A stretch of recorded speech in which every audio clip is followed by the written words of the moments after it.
morning, folks. In this video, I'm going to show you how to make a special healing remedy, classic macrobiotic healing remedy called Ume Sho Kudzu Tea, sometimes called the morning tea.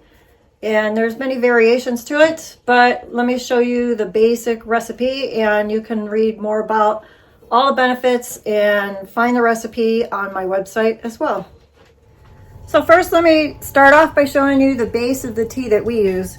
You can buy the tea in loose or a tea bag. The bulk loose tea is our preferred. Okay, so to start with, we want to brew our tea, and we like getting the loose tea. It's more flavorful when you actually cook it a little bit yourself, but you can use a tea bag. It's usually called kukicha. Sometimes you'll see it as hojicha, and there's some other brands that you can buy online that are organic, good quality that I'll link to. This I've had the last remnants of a previous batch, so it's getting kind of broken down, but it should be nice twigs, loose, that you want to steep in water. I don't know, roughly one and a half, perhaps up to 2 tablespoons per 4 cups or so of water. You want to bring it to a boil and let it simmer for a bit. And then the key is when you go to make the drink, you want it to be very hot boiling. So let me get to that and I'll show you. But what we do, what I want to tell you with this loose tea, is we just keep this pot on the stove and we keep reusing those same twigs, just maybe adding another pinch or two as we go with perhaps a little more water as needed. So you can keep rebrewing those same twigs for a while. So it's maybe a little bit of an investment, but really worth it because it's such a great alkalizing, balancing tea. Very low caffeine and just really medicinal and a nice roasty flavor.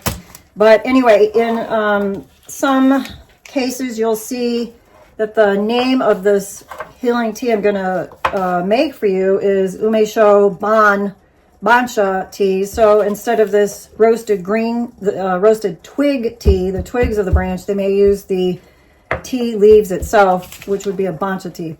You can use either one. They're both a little different, but classically we like using the kukicha tea ourselves. So 1 teaspoon kudzu. And just enough cool or cold water to dissolve that.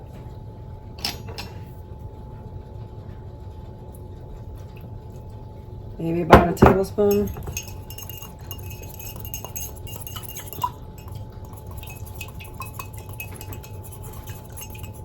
It's starchy. It will not dissolve very well in the warm liquid. It'll goop up.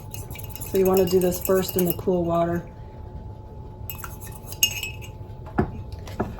A 1/4 teaspoon, more or less, depending on your condition, of the umeboshi plum.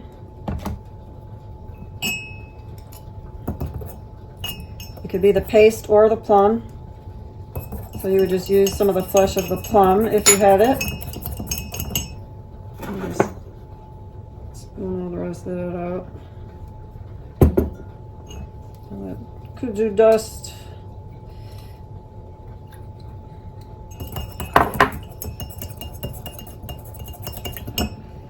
One half to 1 teaspoon of shoyu or tamari or soy sauce, naturally brewed, perhaps a little reduced sodium.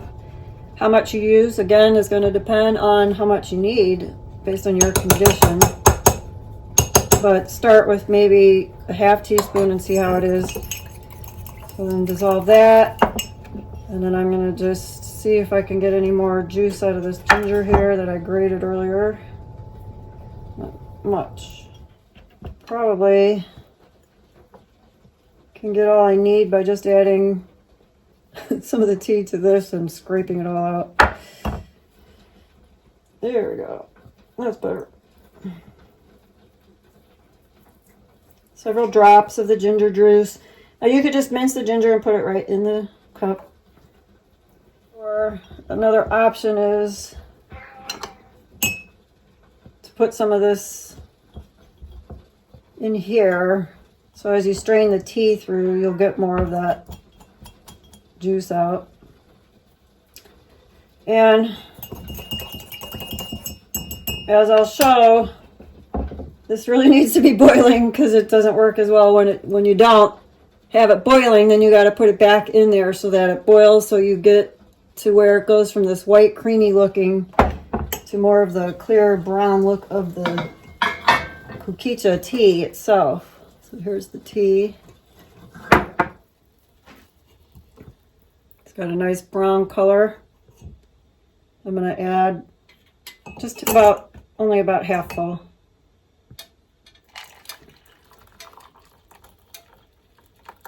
And you could see as it's going in, it's already turning brown. I am going to keep the twigs in there. I will dig it out, the ginger. Maybe I won't.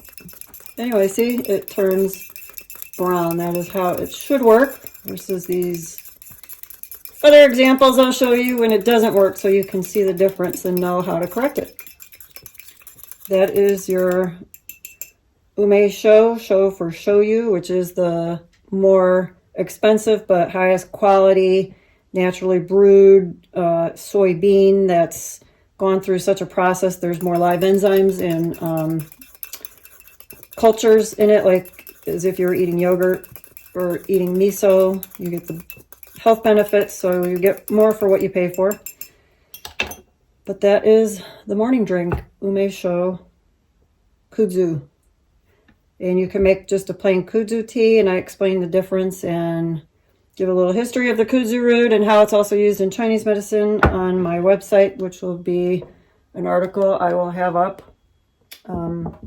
hopefully later today, or by the time you see this video anyway, and if not, sometime soon after.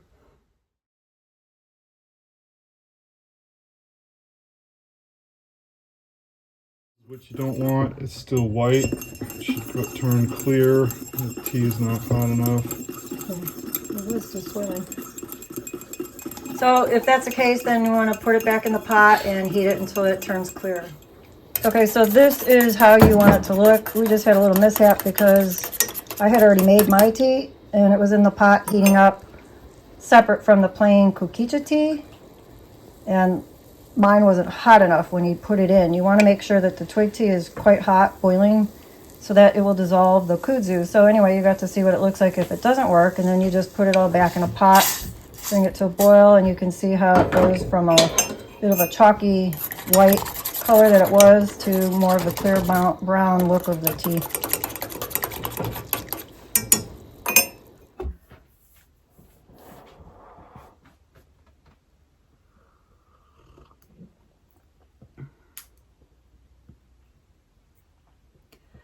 It's just a very unique drink. You'll have to try to understand, because to understand how it tastes, the combination of the salty and sour of the plum with a little bit of more salt added from the shoyu or the soy sauce, just a slightly thick, more viscous feel with the kudzu in there. Otherwise the kudzu doesn't really add much flavor. A little hit of ginger, and then that hot roasty tea, which just has such a nice kind of, well, roasted twig aroma, which I actually really like. So anyway, there's the morning drink. Hope you enjoy it. If you know anyone that could benefit from having a drink like this, anytime you're feeling run down, have a cold, feeling a cold coming on, even if it's advanced a little, if there's headaches, slight fever, nausea, stomach issues, general malaise, general feeling of weakness, then give this a try. Drink it every day for several days and see how you feel. I hope you enjoyed this. If you like it, let me know in the comments below.